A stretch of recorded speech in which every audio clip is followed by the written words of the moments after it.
Very good morning all of you. आज हम लोग शुरू करेंगे पीछे के जो क्लास में पॉपुलेशन से संबंधित हमने जो शुरू किया था उसी का शेष भाग जो है आज हम शुरू करेंगे। लेक्चर 2 हुआ, पेपर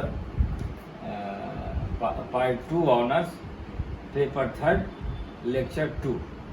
आज का टॉपिक जो है अकॉर्डिंग टू सिलेबस वह है जनसंख्या का आकार, साइज ऑफ पॉपुलेशन। उस दिन हमने थ्योरेटिकल सैद्धांतिक पहलू को हमने टच किया था कि जनसंख्या के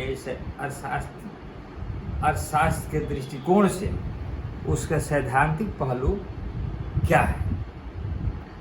आज हम व्यवहारिक पहलू को व्यवहारिक दृष्टिकोण से भारतीय अर्थव्यवस्था के अनुरूप आंकलन करते हुए उस पर हम चर्चा करेंगे कि हमारे यहाँ जो जनसंख्या का आकार जो है वो किस तरह का है, इसका ग्रोथ रेट क्या है।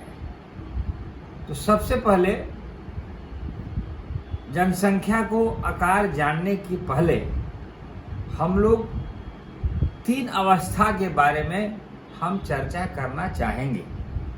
उसमें पहली अवस्था जो है, पहली अवस्था में जन्म और मृत्यु दोनों की दरें ऊंची होती है, इसलिए जनसंख्या स्थिर रहती है। छात्रों, यह उस समय का अवस्था है या जो कालखंड समय है वह 1950-51 के आसपास में, जिस समय वृद्धि का दर, जन्म दर, मृत्यु दर दोनों का करीब करीब पैरेलल स्टेज था।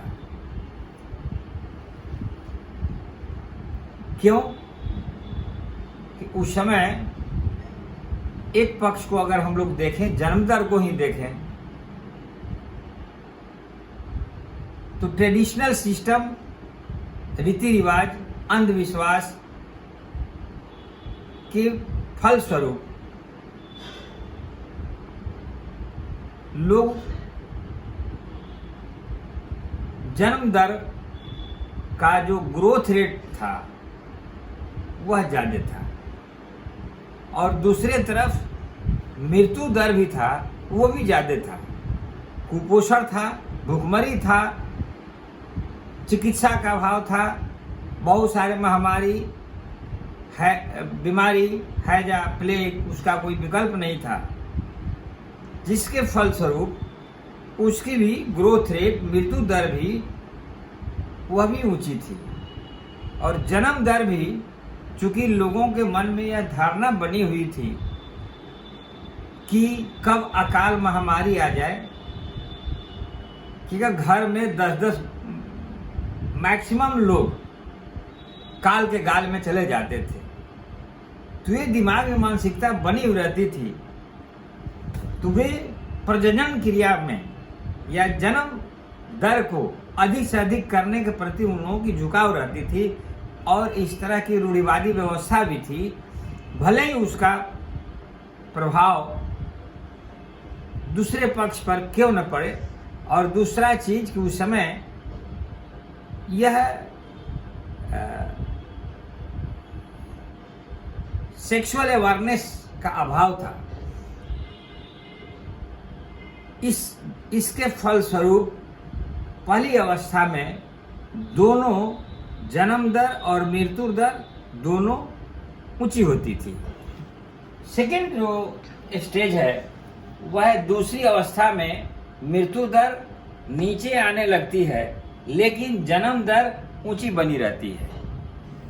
छात्रों, आज़ादी के बाद हम एक तालिका देंगे उसे क्लियर कंसेप्ट हो जाएगा कि ऐसा क्यों होता है।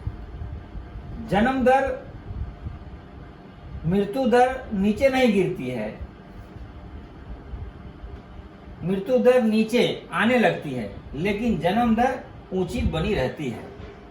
कारण यह है कि जैसे जैसे जागरूकता हुई और सरकार का ध्यान अपने राष्ट्र को समृद्ध और खुशहाल बनाने कैसे बनाया जा सकता है, इस पर जब ध्यान गया तो इसके लिए उत्तम स्वास्थ्य की कल्पना की गई और लोगों को अधिक से अधिक स्वस्थ रहने के लिए चिकित्सा पद्धति को डेवलप किया गया, जिसके चलते अकस्मात भिन्न भिन्न तरह की जानलेवा बीमारियां जो आती थी उसमें कमी आया और सरकार के माध्यम से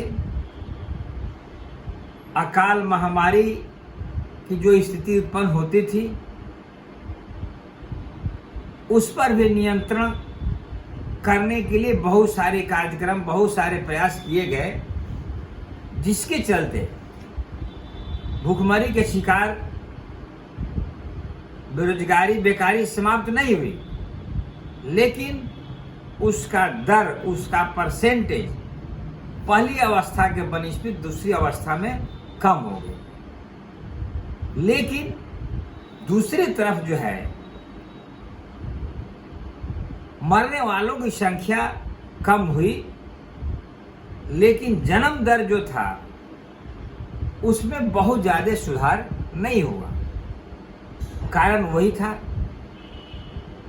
कि सरकार ने अपना काम की, लेकिन लोगों को जागरूक करने के प्रति उतना सजग और सचेत ढंग से उस पर कार्यक्रम नहीं चलाया गया और उस समय भी लोग रूढ़िवादी व्यवस्था कहिए या रूढ़िवादी प्रवृत्ति कहिए या जन जागरूकता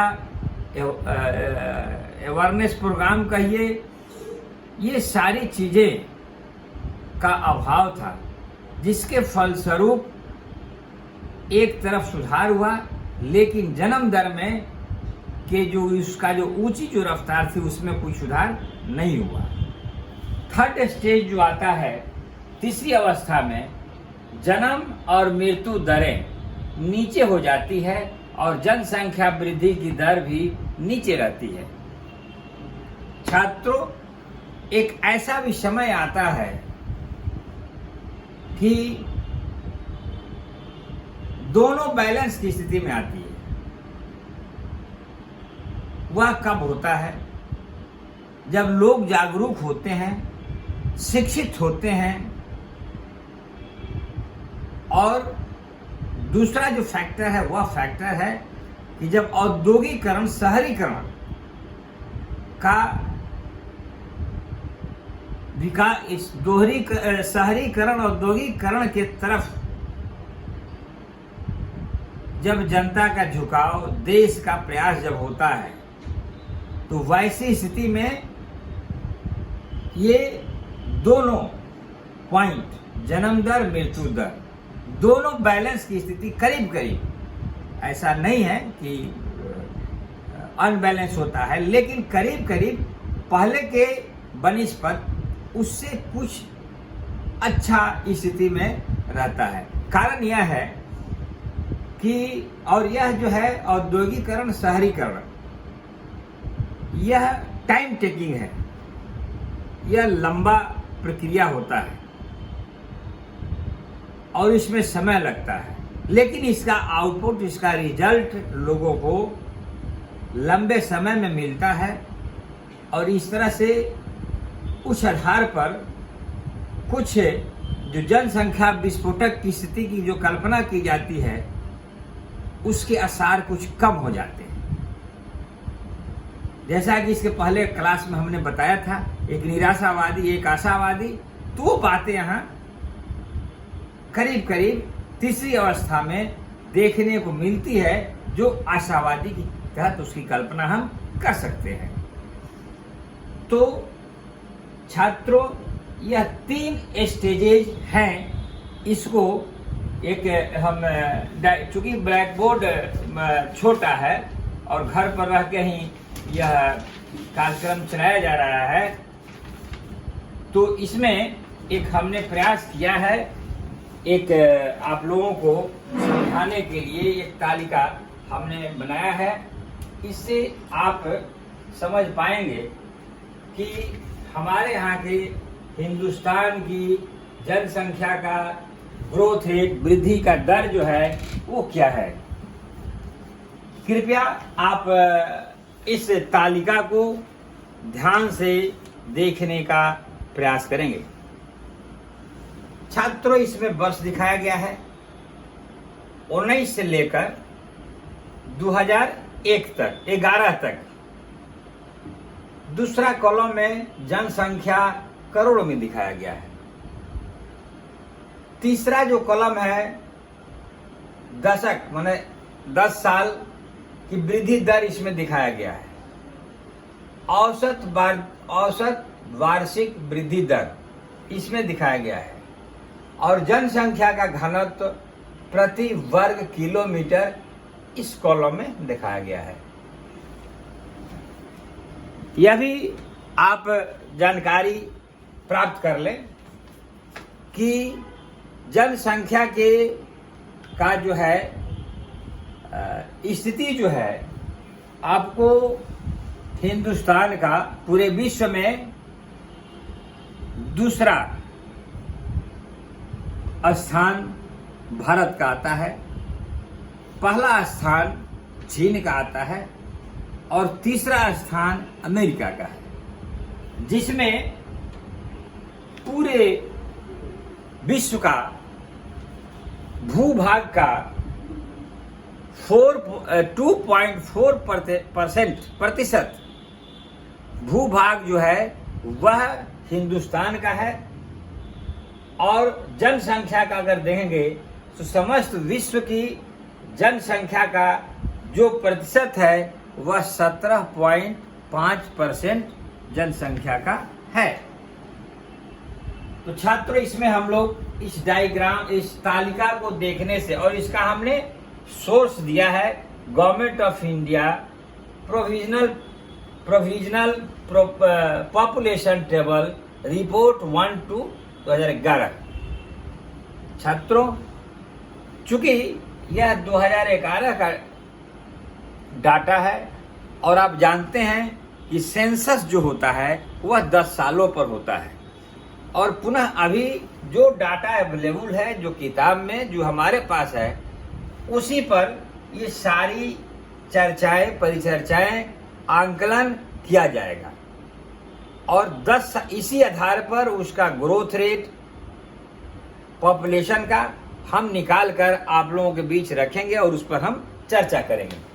तो पहले आप जान जाएं कि जनसंख्या का करोड़ 1901 से शुरू हुआ, तो इसका हम फोकस नहीं करेंगे, क्योंकि आज़ादी के बाद जब सरकार का गठन हुआ तो 1951 से हम इस सारे कॉलम को हम अध्ययन करेंगे। तो स्पष्ट है, पहली अवस्था में जो हमने चर्चा किया, यह पहली अवस्था करीब 1961-97 तक चली। मैंने दोनों पढ़ रहा है, ग्रोथ रेट आप देख रहे हैं, जनसंख्या का परसेंटेज भी देख रहे हैं, ये घनत्व भी देख रहे हैं। लेकिन यह थोड़ा सा ये बैलेंस हुआ है, कम हुआ है। लेकिन 1991 में पहली अवस्था हुआ और द्वितीय अवस्था इसे हम मान सकते हैं। लेकिन तृतीय अवस्था का जो स्टेज है 1991 में टोटल पॉपुलेशन ये हुआ 84.64। इसका वृद्धि दर 23.87 है, जो 24 से कम है। और इसका परसेंटेज जो है वृद्धि दर है 2.16 है। तो इसके बाद हमें ये सेकेंड स्टेज हम मान के चल सकते हैं। और पुनः 1991 के बाद 2001 में जो सेंसस हुआ, जो डाटा हमें मिला, वह थर्ड स्टेज का यह डाटा है, जो यह भी रेट घट रहा है और यह भी रेट घट रहा है, लेकिन यह जनसंख्या की वृद्धि हो रही है, लेकिन वह भी बहुत निराशाजनक नहीं है। वृद्धि हो रही है, यह भी चिंता का विषय है, लेकिन अर्ध विकसित देशों के बनिस्पत अगर तुलनात्मक ढंग से अगर हम चर्चा करें तो उसमें बहुत ज्यादा नहीं है। थर्ड जो है 2011 में यह 121.9, इसका वृद्धि दर 17.72 है और यह वार्षिक वृद्धि दर 1.64 है। यह घनत्व की स्थिति यह 382 है। तो यह जो डाटा दिखा रहा है वह फर्स्ट, सेकेंड, थर्ड स्टेज की भी चर्चाएं है, जबकि अभी हम लोग सबको जानते हैं कि अभी जो जनसंख्या की जो स्थिति है वह 130 करोड़ के आसपास में है, लेकिन उस पर हम चर्चा आकलन नहीं करते हुए, क्योंकि 10 सालों के बाद ही यह आंकड़ा आता है और वह जो भारत सरकार के माध्यम से वह सबके सामने डिस्ट्रीब्यूट किया जाता है। तो अभी हम चर्चा बेस इसी को मानेंगे, और वह भी अगर परसेंटेज हम निकालेंगे 131 करोड़ जो है वह परसेंटेज लगभग, ये जो परसेंटेज है इससे कम ही आना चाहिए। तो मेरा कहने का मतलब यह है कि और आज भी 131 करोड़ भारत की जनसंख्या है, और 5 ऐसे देश हैं जैसे अमेरिका हुआ, इंडोनेशिया हुआ, ब्राजील हुआ, पाकिस्तान हुआ, जापान हुआ, बांग्लादेश हुआ, इन तीनों को मिलाकर 121 करोड़ उस समय का, जिस समय सिर्फ हिंदुस्तान का इतनी जनसंख्या थी, उस समय वो 5 देश का मिलाकर इतनी जनसंख्या थी। तो हम कंपैरेटिवली इस फिगर को लेते हैं तो हमें यह जरूर महसूस होता है कि इंटरनल हमारे देश की जो स्थिति है वह संतोषजनक जरूर है, लेकिन इंटरनेशनल स्तर पर, अंतर्राष्ट्रीय स्तर पर देखते हैं तो यह लगता है कि यह जो ग्रोथ रेट है ज्यादा है और यह देश के लिए विस्फोटक स्थिति है।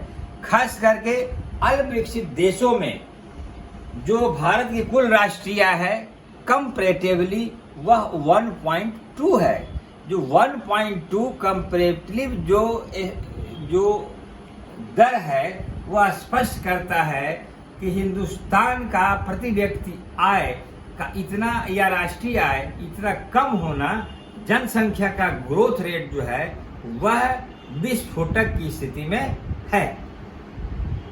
तो यह स्पष्ट हुआ इससे, और पुनः हम इसके दूसरा जो डाटा हम देंगे, फिगर देंगे, उसको हम भी आपको स्पष्ट बता रहे हैं। इसको हम हटाते हैं।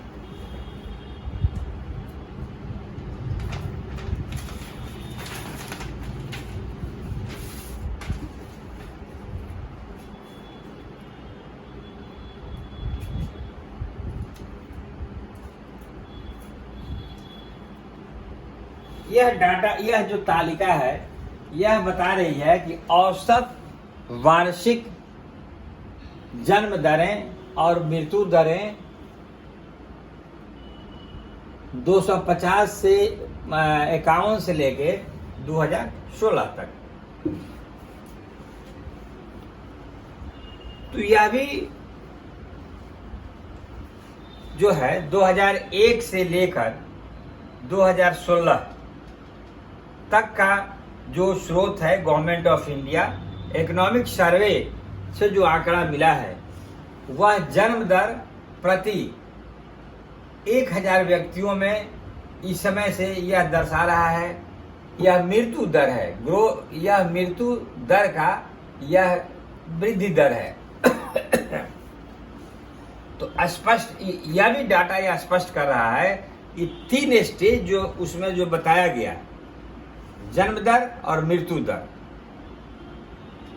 प्रति व्यक्ति के हिसाब से यह आंकड़ा निकाला हुआ है। तो उसमें भी यह स्पष्ट हो रहा है कि 2016 में जो आंकड़ा है यह 3rd स्टेज, तीसरी अवस्था को पार कर लेता है, जो 2.5 से 2.4 से घटकर 20.4 हो जाता है, और इसका मृत्यु दर भी 8.4 से घटकर 6.4 हो जाता है। यह जो दोनों जो आंकड़ा है यह स्पष्ट करता है कि इंटरनल जो है वह तीसरी अवस्था को करीब करीब हम लोग पार कर चुके हैं, तीसरी अवस्था से गुजर रहे हैं। फर्स्ट और सेकंड अवस्था को हिंदुस्तान पार कर चुका है। लेकिन सिर्फ यह कह देने से कि वृद्धि दर अगर संतोषजनक है, तो आज अल्पविकसित के श्रेणी में या विकासशील की श्रेणी में आने के बाद भी पर कैपिटा इनकम, प्रति व्यक्ति आय, राष्ट्रीय आय का जो एवरेज जो स्थिति है वह संतोषजनक नहीं है, जिसका अन्य देशों के बनिस्पत तुलना करने पर यह स्पष्ट होता है कि जनसंख्या अभी भी कुछ ऐसी अंधविश्वास या धारणाएं हैं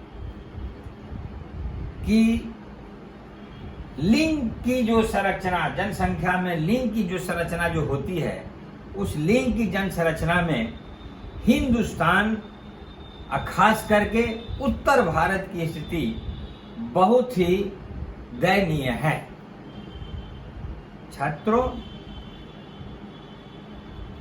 आप बड़े बड़े विकसित, बहुत सारे विकसित देशों में आप देखेंगे कि पुरुष वर्ग, महिला वर्ग, वहां भी शहरीकरण, औद्योगिकरण का विकास पूर्ण नहीं लेकिन हो चुका है, जिसके फलस्वरूप स्त्री और पुरुष दोनों को समान अधिकार प्राप्त है और दोनों स्मूथली, जिस तरह से एक गाड़ी के 2 पहिए होते हैं, उसी तरह से राष्ट्र के विकास में दोनों 2 पहिए के रूप में कार्य करते हैं और दोनों एक साथ एक तालमेल से समान अधिकार प्राप्त होने के साथ साथ दोनों एक साथ चलते हैं। लेकिन हमारे यहाँ सरकार प्रयास कर रही है, समाज में कुछ जागरूकता आ रही है,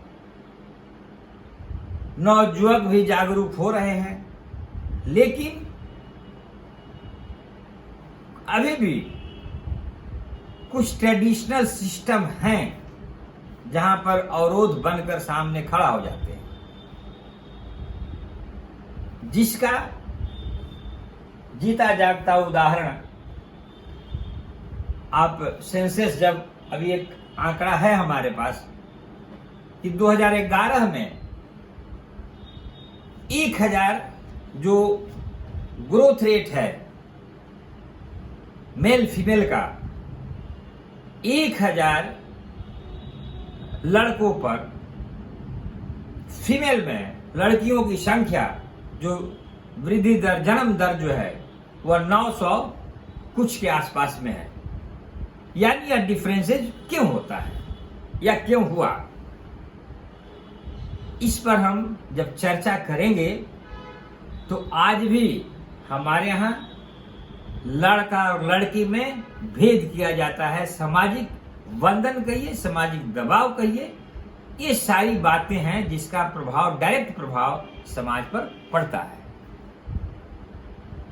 तो इसका हम 1-2 एग्जाम्पल हम देना चाहेंगे, खास करके भारत के संदर्भ में, कि भारत में पुत्रों के लिए विशेष लगाव वो आकर्षण रहता है।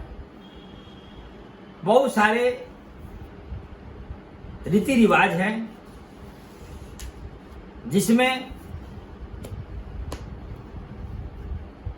यह प्रतिबंध लगाया गया है और उस प्रतिबंध के फलस्वरूप एक मानसिकता बनी रहती है कि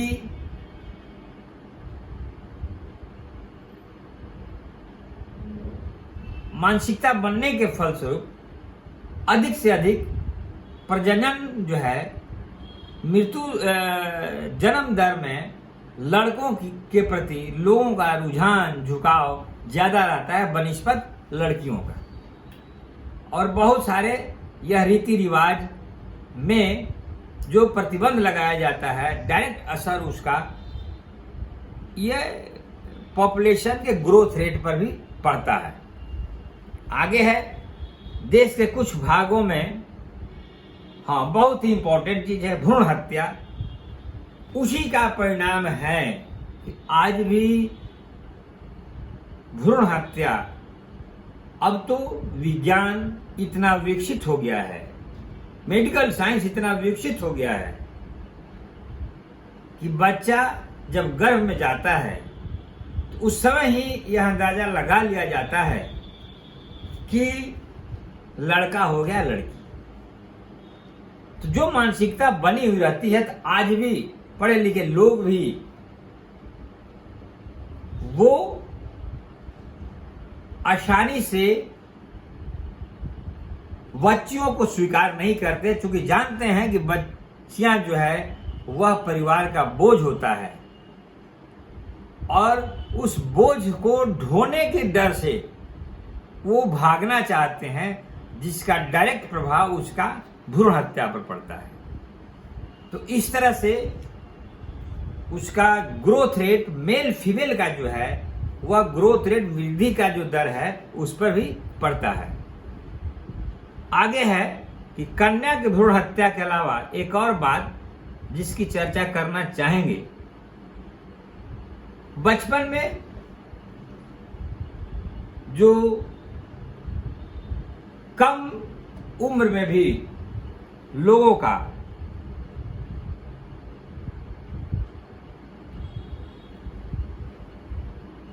शादी होता है, या यह भी देखा जाता है कि 5 वर्ष के कम उम्र में मृत्यु दर जो मेडिकल साइंस के द्वारा जो आंका गया है वह लड़का का लड़कियों के बनिस्बत ज्यादा होता है। इसके पीछे मेडिकल साइंस या मेडिकल कुछ कारण होगा और इस तरह से जो विकास दर है वह डायरेक्ट असर आज भी हमारे समाज पर पड़ता है। तो यह साइज जो जनसंख्या का हिंदुस्तान में जो इसका आकार प्रकार है वह यही है और निष्कर्ष के रूप में हम कह सकते हैं कि यह फिगर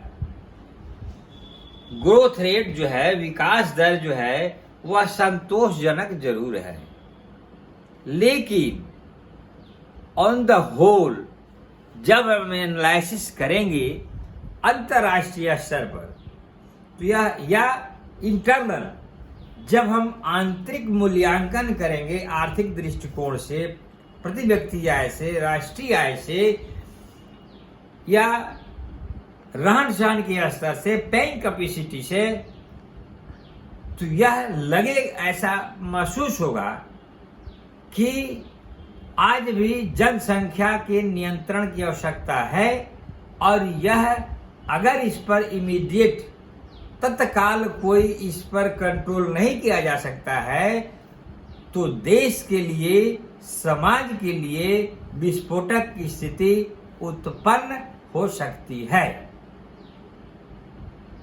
ठीक है, तो आज हमको लगता है कि करीब करीब जो कंसेप्ट आया जनसंख्या के आकार के बारे में, आपके हमारे देश के बारे में, थोड़ा बहुत दूसरे देश से हमने कंपैरेटिव इसलिए किया कि अभी जो हमारे देश की जो स्थिति है उससे हम लोग अवगत हो जाएं, और अवगत होने के बाद जो भी हम लिखेंगे ये आंसर या प्रश्नोत्तर का जो देंगे, तो कंक्लूजन में इस बात को हम जरूर जिक्र करें कि विकास दर संतोषजनक जरूर है, लेकिन इस विकास दर को भी कंट्रोल करना, नियंत्रित करना अति आवश्यक है बनिस्बत अन्य देशों के तुलना में। नहीं तो भविष्य में देश के लिए विस्फोटक स्थिति उत्पन्न हो सकती है। धन्यवाद।